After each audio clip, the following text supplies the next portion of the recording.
Okay, so we can start. You can see the announcement, right? Okay. So let's start, and we'll get people coming in. We're recording the talk, and we're gonna make available the talk through the CMS website. So once again, welcome to the CMS Policy Speaker Series for May 2021. This one is gonna be focused on the topic of the renewed U.S. climate ambition and the need for global emissions data. But before introducing today's speaker, I would like to make some brief announcements related to NASA's carbon monitoring system. If you have any questions, just let me know. CMS website, you can go carbon.nasa.gov. We just had 17 new CMS projects that were funded. The announcement just a couple of weeks ago. We are collecting the information on these new CMS projects. So in the next couple of weeks, you can go to the website carbon.nasa.gov, and you're going to find the information about these new projects, the data products that they are developing, and the metadata for those products. Also, and you can see there, save the date, November 16 to the 18th. We're going to have the CMS Science Team meeting and the applications workshop. Day one of the meeting is the day of the stakeholders that are closely engaged with CMS projects are going to be presenting. Right now, the meeting either will happen in person in Denver or remotely or a hybrid. So be in the lookout. We should have some kind of announcement in the next couple of weeks. And also we are revamping our CMS stakeholder working group that we have science team members with stakeholders and updates on the CMS data products and on the work of stakeholders. So if you're interested, please let me know, send me an email. Also, if you have any recommendations on speakers or topics that you would like to see in future Policy Speaker Series seminars, or any suggestions about activities or events that you would like to see from our applications efforts, please reach out to my email that you see copied there. And also finally, and we always do this announcement about this ongoing call for papers for a special issue on the journal Environmental Research Letters. It has a focus on carbon monitoring research and applications. So this call is staying open at least until the end of this year. So if you're planning to draft a paper related to carbon monitoring or any of the topics that you see there, be biomass, atmospheric flux quantification, or even user applications and stakeholder needs, please consider this a special issue. So now I would like to introduce today's speaker, Kate Larsen.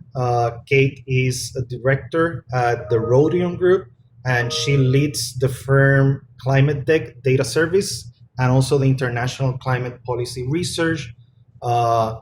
Before that, she was deputy director for the Energy and Climate Change program at the White House Council on Environmental Quality, and she helped develop President Obama's Climate Action Plan. Today, she will be discussing the new climate goals from this new administration and what they mean for greenhouse gas monitoring programs and agencies like NASA. We should have at least or even more than 20 minutes at the end of the presentation for a Q&A and discussion. So feel free to be posting your questions and your comments for Kate on the chat box. And now this is it from the announcement side, and I'm gonna leave you with Kate and her presentation. Hi everybody, I'm Kate Larsen. I'm really excited to be here. I love the CMS program. I've worked with a lot of you. I just think it is really important for people like me who get deep enough in understanding the data analysis to be able to communicate that to policymakers.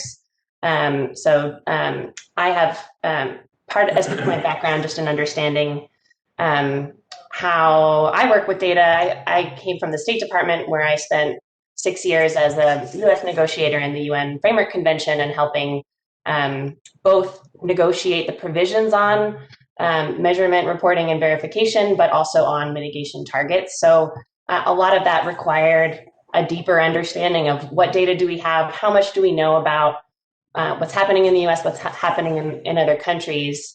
And a big part of that was important in negotiating the bilateral agreement between the US and China that preceded the Paris Agreement, helping those two countries understand what to expect of each other. The Rhodium Group is an independent research firm where I continued a lot of that work, building on data and analysis to provide strategic insights to a wide range of governments, philanthropies, nonprofit organizations, and increasingly investors, and the whole spate of new billionaires who care about climate change, who are interested in understanding what can they do to be the most effective. So we really, we're a firm that relies on economic models and energy system models, but in order to provide those insights, we really rely on the whole community to provide data to populate those models, to understand what's happening year to year, to understand those trends.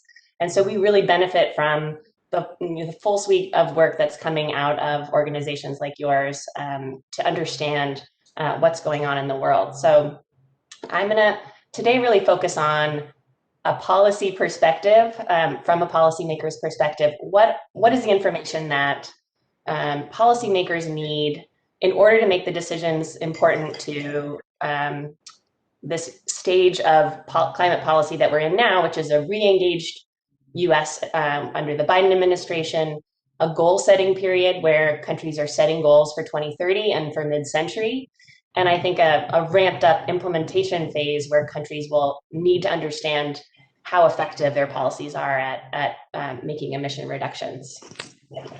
So I'm going to talk mostly about what the policy context is now and the needs from the policy community. And I'll tee up at the end sort of our wish list for the data that we need to make those decisions, and hope to generate some discussion with you about how to fill those needs. And if everyone could mute, there's still some noise going on in the background. So the Rhodium Group really is a data-focused company. We have lots of different teams focused on different components. I run our climate deck team, which is a web-based platform with emissions and energy data for the 50 US states and every country in the world. This was something that we built for ourselves because we were tired of going to every independent data provider's website and downloading the data we needed every day. We just wanted to have it accessible to ourselves. And then in doing that, we found there are just a lot of gaps in the data that were available. For example, a lot of work we do with US state governments. Many US states do not have a greenhouse gas emissions inventory. They want to set goals, but they do not know where their emissions are coming from. And so over the past few years, we developed 50 state emissions estimates and projections through 2050, consistent with EPA's national inventory, to provide the data necessary to states for them to make plans. And a lot of these states are not only using our historical inventory data, but also projections under current policy and under a range of different economic and energy technology cost scenarios to understand where their emissions will be coming from in the future. So the Climate Deck is our web-based platform. It's available to anyone, so please get in touch with me. We've been sponsored by Breakthrough Energy, which is Bill Gates' new group that is providing access to academics, government organizations, and nonprofits through the Rhodium Group's data platform. And so that's now available to everyone. Again, that's something we built for ourselves to use as an internal tool, and we are just making it available to anyone. Again, relying on the great work that folks do at EPA and other organizations that are doing emissions modeling, IEA and others. At the Rhodium Group, we also have, are part of a collaboration of scientists, economists, econometricians called the Climate Impact Lab, and that provides hyper-localized at the equivalent of the county level globally, global emissions and temperature projections that tie to socioeconomic impacts and damages, and through the Climate Impact Lab provide all of that data publicly as well. And then finally, we've also built out, in response to a need for better data from new audiences that are starting to care about climate change, have built out the Climate Risk Service, which is a Rhodium Group product. We are now partnering with BlackRock to offer it to them for all of their clients, but this provides, turns our climate impact data and global emissions modeling into localized impacts on US public assets, municipal bonds, turns the climate impacts into tangible risk data for investors to use in making those decisions. And this is increasingly an area where climate data is becoming an important, useful tool, and having accurate and actionable data is really helpful. So that's just an overview of what we do. As you can tell, we really rely on a lot of data and try to translate that into actionable information. So today I'm really going to just give you a brief update on sort of where we are in the US and globally on climate action, and then sort of tee up my thoughts about what that means for climate data, and then really turn to discussion to hear about making those connections between the research and efforts that are underway to make that data available. So everyone's been aware of the flurry of activity in Washington these days on climate change. It's a whole new world. Really, the Biden administration has turned campaign pledges pretty quickly into administration goals. I think largely doing the types of things that most economies need to do to get on track. That's setting a long-term goal, net zero by 2050 or around mid-century, setting a near-term goal that's consistent with getting to zero, outlining the key steps in order to get there, the regulations and policies that you would put in place, and then working with international partners to pressure them to do more, to cooperate with them to help get further technology cooperation. Those are all the sort of key factors of the Biden administration's plan. In the US, that's going to really rely on both action at the administration's executive level, but also with help from Congress. And that's going to be critical to demonstrating to our international partners that the US not only can talk the talk, but is walking the walk. A lot of the focus in the coming months and year will be on US domestic policy. What are the tools and levers that the administration has at its disposal to reduce emissions, to keep on track to the 50 to 52% goal in 2030? A big chunk of the emission reductions we're going to see this decade is going to come from the power sector. That's no surprise to anyone that's been paying attention. There's a lot that we can do here, and this is recent analysis that we have done looking at emissions from the US power sector consistent with current policy, and that includes all of the state policy that's currently on the books, really is reducing emissions from the power sector by about 50% below 2005 levels by 2030.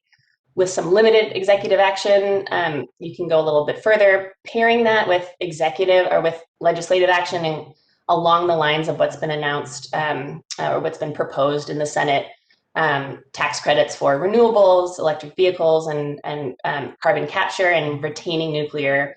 We can get the US on track for about a 73% reduction by 2030. That's a huge step. And then President Biden's American Jobs Plan included a clean electricity standard that would go even further and keep the US on track for the administration's goal of zero emissions from the power sector by 2035. I think there'll be a lot of focus on this sector because it's really critical to unlocking a lot of the emission reductions we expect to come after 2030 as you electrify other sectors. So there's a lot of information about electric power. I think the information that we have to understand how to get there is available. And now I think focus will turn on the other sources of emissions and figuring out how to get a handle on what we need to do there. Another big focus of the Biden administration is on our international partners and using our international leverage. The Earth Day Summit, Leaders Summit that was held on Earth Day was really a first start at demonstrating that the US is going to be putting pressure on other countries. part of doing that is really diving deep and understanding what you can reasonably expect from other countries to do over the next decade and through 2050. A lot of research and analysis goes into what a Biden administration and John Kerry's team went to other countries asking whether they could go further if the U.S. was going to offer a 50 to 52% NDC. The understanding of comparative effort is complicated by the fact that everyone uses a different base year. And for many developing countries, that data for those base years is not available. And so just having simple, basic emissions data, comprehensive emissions data from all countries really helps in the effort to understand if countries are doing their fair share, make an assessment of what Biden administration and our allies might ask of other countries. This year is the year under the Paris Agreement where countries are expected to finalize their 2030 targets called NDCs, nationally determined contributions. The focus then is really on what is needed to meet the goals set out under the temperature goals set out under the Paris Agreement. But I think when we assess whether countries are on track and what's necessary, like the biggest metric that everyone is thinking about is a country on track for net zero by mid-century, depending on their level of development? Does their 2030 target set them up to meet those goals? So a near-term target and a long-term target is really the currency of the realm these days. As I'll talk about later, what's counted under those net zero targets will be really important. And I think an early attention and activity around how emissions are counted toward a net zero goal will be really important. China's net zero goal, for example, is not completely clear, but assumed to include only energy CO2. That would be a big difference in the outcomes in terms of global emissions if China's net zero target is defined as a CO2 only target. So I think having the data community provide as much information as possible about what needs to get to zero is very important in this stage of goal setting. I think there's a lot of good action. Climate Action Tracker and others are tracking whether countries' targets are consistent with a 1.5 degree future. The assessment of whether countries are on track will be happening. Will be an active something that is very active over the coming years, and the data necessary for that is not completely available to all. I think as part of this international focus, having really up-to-date national emissions data will be critical to be able to inform what countries matter, where emissions are going the fastest. Until there's not a lot of good official inventory data, especially from the developing world, but a lot of work from international organizations to track, especially energy CO2, but other emissions, increasingly other emissions, helps group like ours put the pieces together to tell this whole story. So this is our emissions data set for all countries that we share through the climate deck. We've updated through 2019. We have emissions estimates from China and the US for 2020 as well, using activity data and recent emission factors to get a sense of those trends. But without annual inventories from all countries, it really is required to hunt for the data sources and put them together. These are the kinds of data points that get a lot of public attention. I can't believe how many reporters are suddenly interested in inventory data and how it's collected. It's a whole new world of people being interested in climate change, and really starting to dig in on how much do we really know about emissions from certain countries? What are the emissions that are being missed? And with all of this attention, it's really an opportune moment to provide better information to policymakers about what they're missing. Groups like ours really try to help communicate whatever data is available, hopefully with a year or two lag, in order to highlight these trends that are as they occur. China, of course, will be a real primary focus of the Biden administration and a lot of our allies as one of the world's largest emitters, over a quarter of global emissions in 2019. Emissions in China increased in 2020, one of the only countries, thanks to the global Carbon Project and others that are tracking that on a real-time basis, that helps to understand how things like the global pandemic um, sometimes may decrease economic activity, but don't actually decrease carbon intensity of our economy. And that's a really important finding, to have that real-time data. Just looking at China's expected emissions trajectories, the Chinese the Chinese have updated their NDC in a new announcement. We did some rough modeling of what that would mean. And with the new 2030 commitment, plus the assumption that China follows through with its intention to implement the Kigali Amendment, reducing HFC emissions under the Montreal Protocol, we find Chinese emissions peaking soon, but really not seeing much of a decline through 2040 under current policy. That's going to be a very important piece of pushing for greater ambition and getting the kind of emission reductions we need in the long term. I think also just like one important piece to highlight here is sort of the currency of the realm of understanding what countries need to do and can do is looking forward at the projections, but those are only as useful as the sort of recent historical data we use to calibrate those models. But I think it's important to use these tools, however rough they are, with as much uncertainty as they have, because it helps us to course correct. So in a bit of good news, we've come a long way since just the years before Paris. This takes projections from the year 2014, the year before the Paris Agreement, on global emissions trajectories through 2040, increasing pretty rapidly, with the addition of the new NDCs and the Kigali Agreement. That really flatlines emissions over the course of the next couple of decades. When you add in the net zero goals that have been announced by countries to date, depending on what's included in those net zero goals, that we really go a long way toward reducing annual emissions. But as you can see, not far enough. And so a huge effort will be in pushing other countries to go further in their goals, helping them implement them, but also understanding the effectiveness of the tools and policies put in place to reach those targets. Translating those emission trajectories into temperature rise, this is something that provides us, again, with a sense of whether or not we're on track. I think, the more information we have about both sides of the ledger, the impact side and the emissions side, help to course correct. And that's something that will be really important in 2023 under the Paris Agreement, as there is a global stock take assessing our progress. Are we on track? What does it mean for global temperature rise, and how do we course correct? Having that basis in information and data will be really important for course correcting, as I assume we will need to do.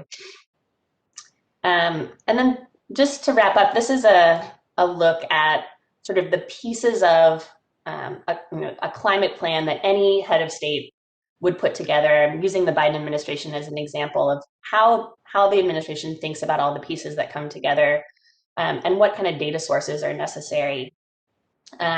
Really starting with global temperature goals and assessing global progress. It's something that happens through regular IPCC assessment reports. As I mentioned, the global stock take in 2023. Unfortunately, that stock take comes before the reporting requirements for national emissions data from all countries.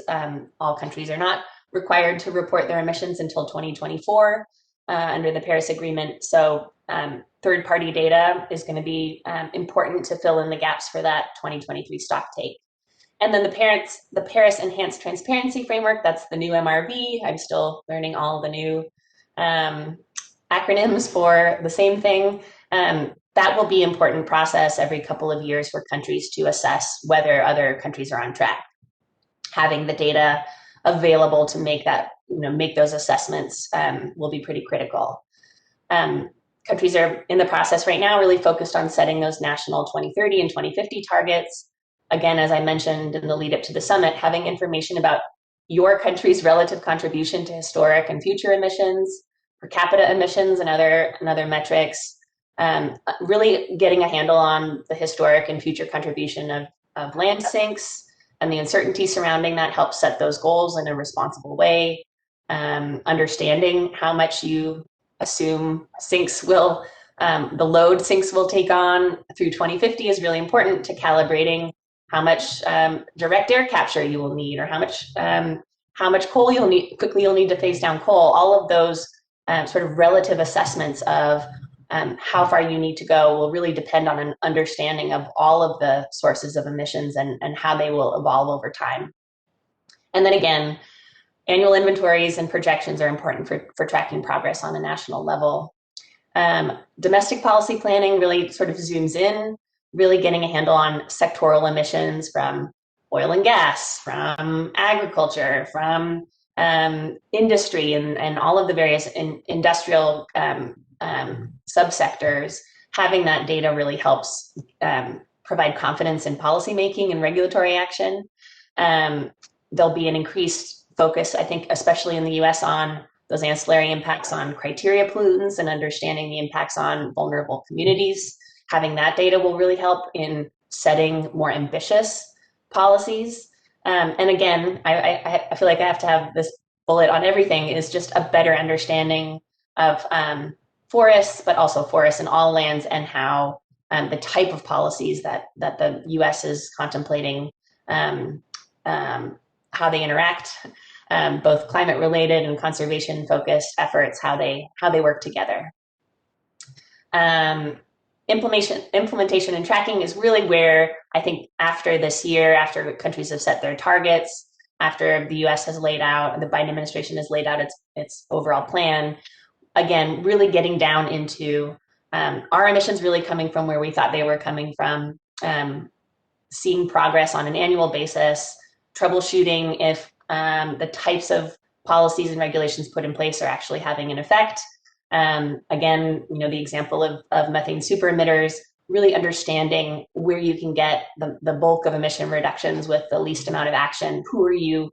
What size firms, what types of firms are you targeting in your rulemaking? Regular and building in regular monitoring as part of those processes. Understanding unintended consequences of the policies that you've put in place. And again, my default bullet on forest and land use, really having a better system for understanding how our activity is affecting the potential of the land sink. International cooperation is going to be ramping up too, and that will be less focused on headline numbers in terms of emission reductions, but I think over time, using the G20, using the Major Economies Forum and other small plurilateral groups of countries to focus on where can we partner to make emission reductions? Can we help provide the data and information that's necessary for countries who don't have it in order to take action? Sectoral agreements on sources that cross borders, like aviation and marine bunkers, HFCs under Kigali, agriculture, forest. I think that those are areas where there has not been as much focus on international collaboration, and will be. And for that, there will be the need for better data over time. If countries don't go the collaborative route, there's increasing talk about incorporating climate considerations into trade measures, border measures that would take account of the embedded greenhouse gas emissions in products that are traded. How do you verify that information? Is it enough to be able to put in place border measures when your domestic policy is taking care of domestic emissions, but you want to try to control for emissions of your trade partners? That'll be a whole another level of data that will be necessary. And then I think just continuing to innovate in this space and understanding what matters, what maybe we don't have a good enough grip on in order to put in place policy. The usual suspects are here, I think, including understanding our carbon capture and use and storage as that ramps up, including better monitoring of all of those pieces. And I think understanding in particular, as I mentioned, how this information translates into the types of goals and policies that countries have put in place. What does net zero mean in 2050? What are the sources and sinks that it must capture in order to truly give us a good chance to stay below those temperature goals. So I think I will leave it there. There's a lot more that we can cover on all of the great work that groups are doing, in particular the Global Forest Watch and other groups that are really at the forefront of translating the data that's available from these new tools, satellite tools and others, translating them into data that policymakers can use. And I'm really excited about all the progress in those areas. And I think there's various levels of policymaking, and they're going to be useful for many of those. And it's trying to fit the pieces together to make sure that nothing gets left unturned. Because I think if we've discovered one thing, it's every type of action, every type of emissions needs to have some type of attention if we're going to be able to meet our goals. So I'm excited to hear all your thoughts and have some healthy discussion. Thank you, Kate. And we're leaving like we informed, we're leaving like at least 20 minutes so we can have a Q&A and a discussion with Kate. We already have some couple of questions here that I'm going to go over them. And then we're going to give some time for anyone that wants to like make their questions or comments personally to Kate, not through the chat. You know, there's going to be some time for that. So going back to the beginning of the presentation and when you were talking about the state and you know how states are working with their own greenhouse gas reduction goals, we have a couple of questions on that. So a question from Michael regarding the state inventory data, if that is state inventory data include difficult to measure sources like fugitive methane. Yeah, it includes all emissions and removals that are included in the U.S. National Inventory, the EPA inventory. So our state level data has all of those sources of emissions at the state level. And our international data as well. IEA does a great job of tracking methane emissions. And I think some of our challenges are, and I see some other questions about 20-year GWP values. We do have the ability to toggle between 100-year versus 20-year methane in our work. And I think what we would like to also do is be able to build in, we have a lot of uncertainty built into our projections. And we do a lot of work to understand what are the largest drivers of uncertainty. And I think one of the areas that we've been really interested in is if, on fugitive methane, for example, if, the studies that have recently come out, can we put an uncertainty band on emissions on fugitive methane? Some of the challenges with that are we need a full time series back to 1990 or, back to future years. And I think some of the studies have really looked at, more recent years. And I think some of our challenges in integrating that with our full time series inventory data, how do you what assumptions do you then make about the higher bounds of emissions from historic years? And again, I think EPA and others are all focused on this. But it's a challenge, and I think part of what I think is responsible for providing data to policymakers is really helping them understand where there is uncertainty and putting some bounds on that. I think we have also found that when it comes to state level data as well, that there's real specific that certain regions and oil and gas producing regions have a different profile, and so providing state level data with the emissions profile from that region is important, and that's something that we're interested in doing over time. And relevant to that, so that we're making sure that we're comparing the different state emissions, and it's like an apples to apples comparison. Surish asks, is there a single framework on which different states report emissions? No. And this is, part part of why I think both at the U.S. state level and at the international level, the goal of setting targets is so that countries or states would go back and develop domestic implementing regulations and legislation. So because there's been a patchwork effort in the U.S. and in other countries, states choose different base years for their goals, whether it's 2010 or 1990 or 2005.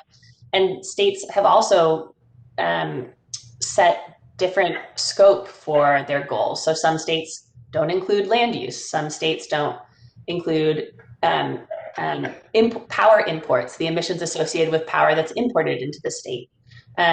So there are no set rules. I think what we try to do is provide a methodologically consistent set of data for all states that's consistent with the EPA inventory, so they all add up to the EPA inventory. And then ours are not completely consistent with each individual state's inventory because we're trying to provide a comparable set of data. So we do include land use for all states. We include all sources that are in the EPA inventory. And I think over time, with this administration, it's likely that they will work to make, federal data more consistent. But again, I think having a single framework is complicated by the fact that as part of the policymaking process, states and countries are going to choose what suits their domestic constituencies and situations. And so our job is to translate those into data that's comparable, but it's not, there isn't an overseer of US states to ensure that they have a single framework. So for the foreseeable future, all states will be reporting their inventories differently. States like California are so awesome because they do their inventory like 3 different ways using different reporting protocols, like the IPCC reporting. They do their own reporting under the scope that's within their target. So I think the best thing that states can do, and what we love to see, is that they provide data in multiple formats so that you can use it to see how it compares if you are considering a different type of scope, for example. Okay, and now moving to another topic, you mentioned nuclear energy, and I understand there is some interest on the administration on having a nuclear energy portfolio.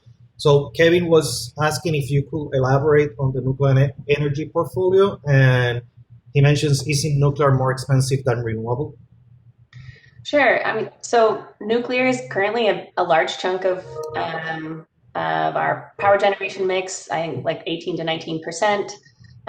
It's one of the largest sources of zero emission electricity that we've got. It's all established, and so I think part of the consideration is one, new renewable is cheaper, but there's a race to produce, to install more new renewables. We have growing electricity demand in the country, so a lot of those new renewables are going to meet that new demand. Existing nuclear is a really important base load that allows that new nuclear, intermittent nuclear, to come online. I think the question shouldn't be nuclear versus renewables. It is what happens if we lose nuclear, which is increasingly happening. So the fact that renewables and natural gas are increasingly cheaper than nuclear means that a lot of the existing nuclear plants are under threat and are likely, are threatening to shut down. And the problem is, if that happens, a lot of that gets infilled with natural gas, new natural gas combined cycle plants, which are not zero emissions. And so I think the important question is, like, what is the alternative right now? Providing some support to retain existing nuclear allows for a lot of that new renewable growth to meet new demand.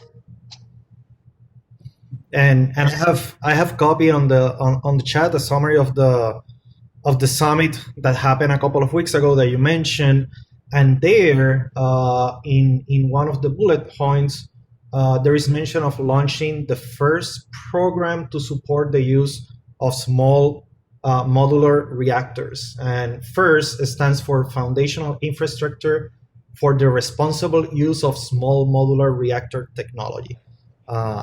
So it is a program with an initial investment of $5 million. So you can take a look into that link for more information. So there is a couple of more questions, but I want to leave some time for people that want to make questions or comments directly to Kate. You can unmute yourself and ask them now. So, Kate, I was wondering if we could follow up on the nuclear question. I'm just wondering how the risks associated with nuclear, which are not necessarily the same kind of risks as you get from greenhouse gases, but certainly have huge impacts on the population. How are those risks weighted against the ones with regard to global warming? I don't know. Yes, I understand there are additional non-climate risks associated with nuclear. I think those are largely part of a framework that is established, relatively understood, at least in terms of the U.S., for the existing arsenal, the nuclear fleet in the U.S. I think, it's possibly a personal perspective, but I think, solving the climate crisis, getting a handle on emissions from the electric power sector, building power of the future is going to be such a critical component of meeting national and international climate goals that I think that we know that it will be absolutely essential to retain existing nuclear in the U.S. And so I think that's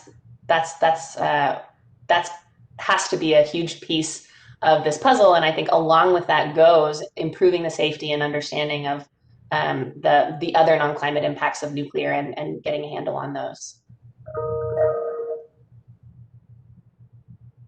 Thank you, Rolf. Anyone else? One of your slides makes reference to maybe knowledge gaps in oceans and water. Can you elaborate a little bit more on that, please? Sure. It's my understanding that there are sources of emissions or removals that are not included in the inventory. Sources from blue carbon, other sources. So that's something that I think is an area that there's more interest, I think, in just also understanding the ocean atmosphere dynamics in terms of climate sensitivity is an important ongoing piece. And I think that part of that is our ability to translate global emissions pathways, under current policy, with our ability to remain below a temperature threshold. I think most policymakers think about it in a pretty simplistic way, where it's not really that black and white. And I think continuously improving our ability to understand those dynamics helps, because increasingly countries and businesses are taking those temperature goals, translating them into emissions pathways and targets. And again, those are only as good as the inputs that we have and our ability to communicate that uncertainty. And so that, I think, is just an area where improved understanding will help us get a better sense on the scale of action and the scope from various sectors.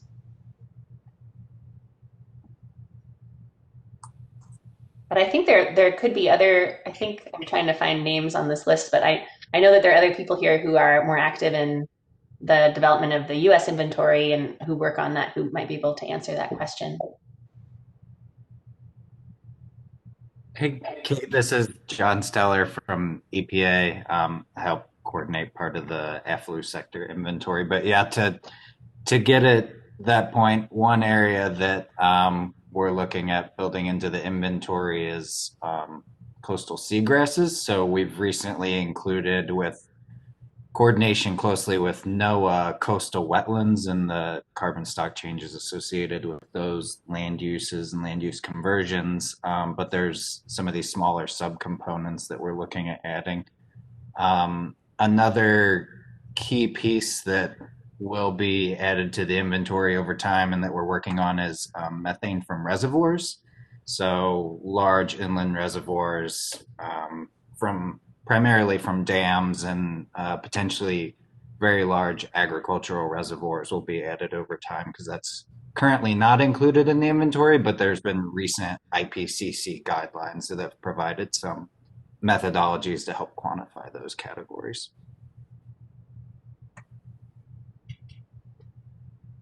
Thank you, John. Hi, Kate. This is. Yeah, go ahead. Sorry, go ahead. No, Maruti, Kate, you this can is go ahead. Maruti Divarakonda, and I'm a contractor at ARPA-E.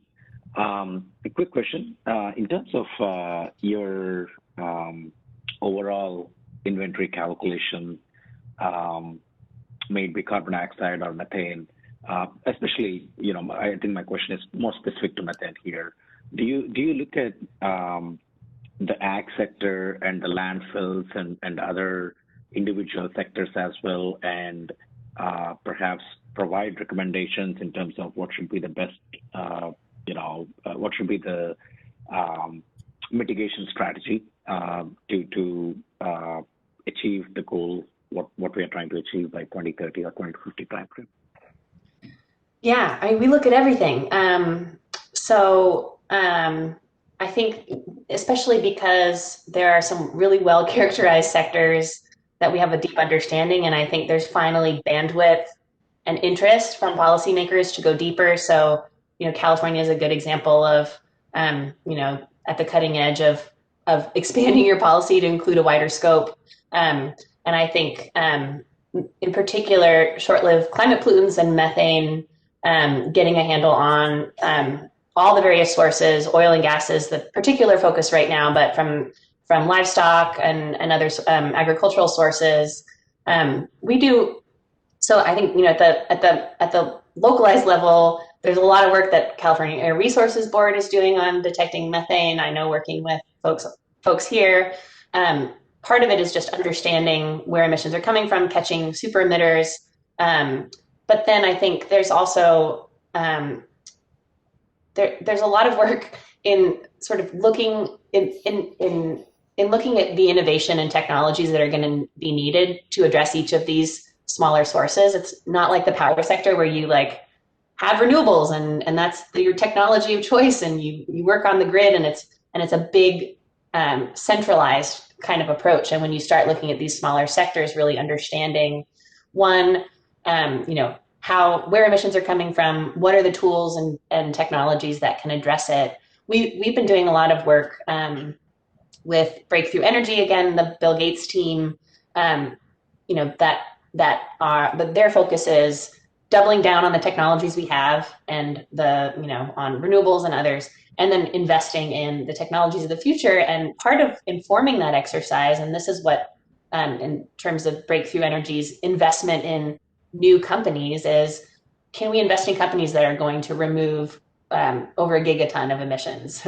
And I think part of understanding just getting a sense of where emissions are coming from, even from some of these smaller sources, helps policymakers, but also investors identify what are the solutions that we need. And, with some of the new feed additives for livestock, the seaweed additives that are controlling methane, each and every source of emissions is starting to get that level of attention. So the more information we have about those sources, I think the better the entire community can organize around fixing it. So that's investors, that's policymakers.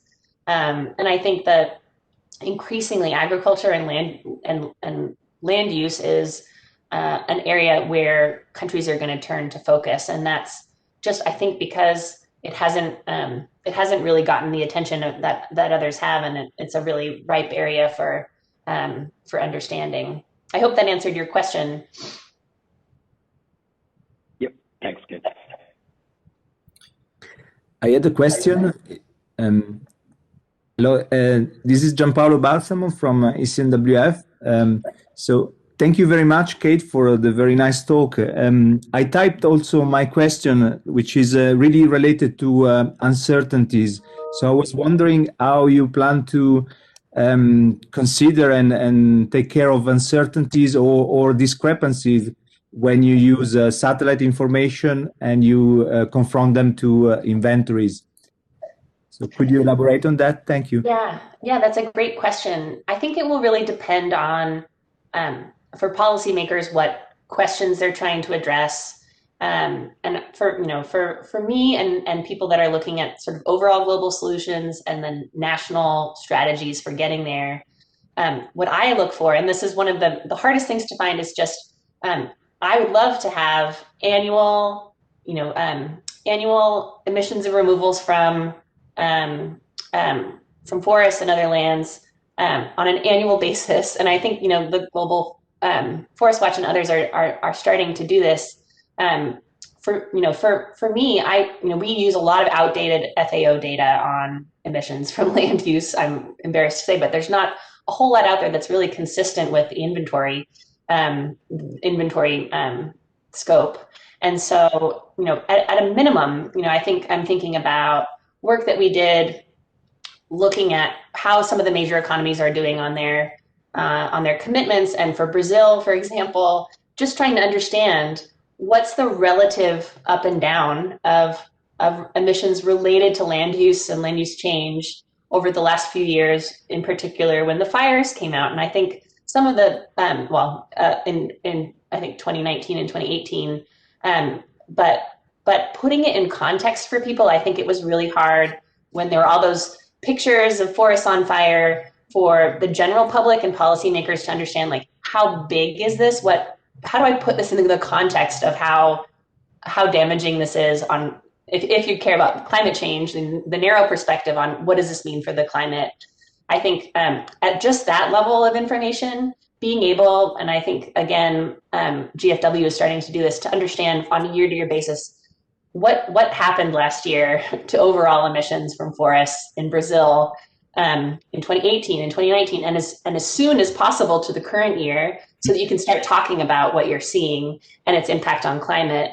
I think because just getting that overall context right is important, because as you saw, heads of state are calling each other and challenging each other on this, and having, just how do you translate that data into this year was a lot worse than last year.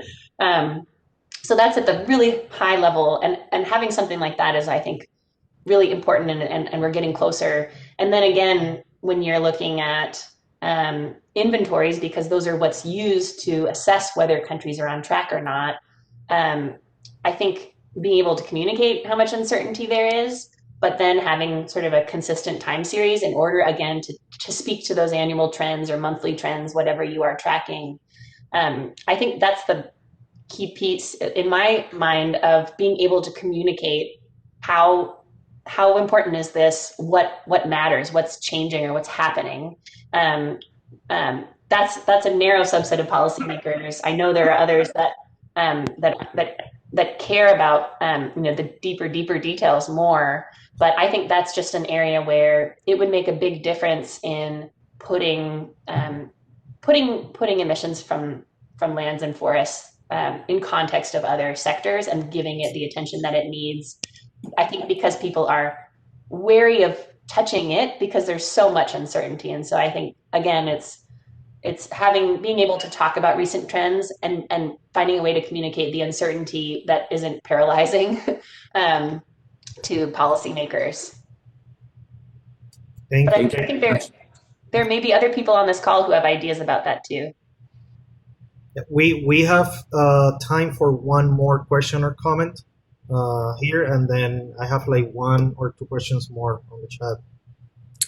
Yeah, I put one in the chat, but I'll just say it out loud. I logged in very late, and I apologize if this was already dealt with. But Kate, I wanted to know, when you were talking about nuclear and how renewables need to really deal with the expansion of energy demand, it made me realize that we used to talk about conservation a lot in this country, at least in certain circles.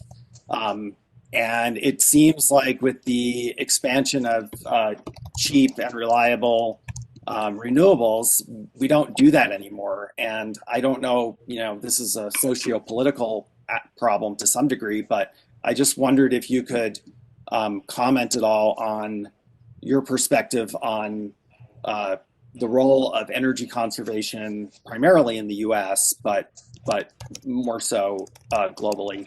Oh yeah, no one's forgot about it. It's just not very sexy, so no one talks about it anymore. But Right. yes, it's definitely a huge chunk of it, including when it comes to expanding access to air conditioning, for example. So, but I think so. Energy efficiency really matters. It's happening. There's a lot of important ways to do it. Regardless of how much efficiency we achieve, electric demand will grow because we will be needing to electrify everything, right? We're going to be electrifying the vast majority of our passenger vehicles, hopefully some portion of industry. We will be electrifying a lot of things. And so that means despite efficiency improvements, we will have growth in electricity demand. And it has not fallen off the map, and DOE is doing a lot of great work here and others internationally. Thank you, Kate. There's one more question that I wanted to go. James and both James and Surish were asking how are the carbon dioxide, methane, and other emissions estimates ground truth against atmospheric observations? I'm probably not the right person to ask about that.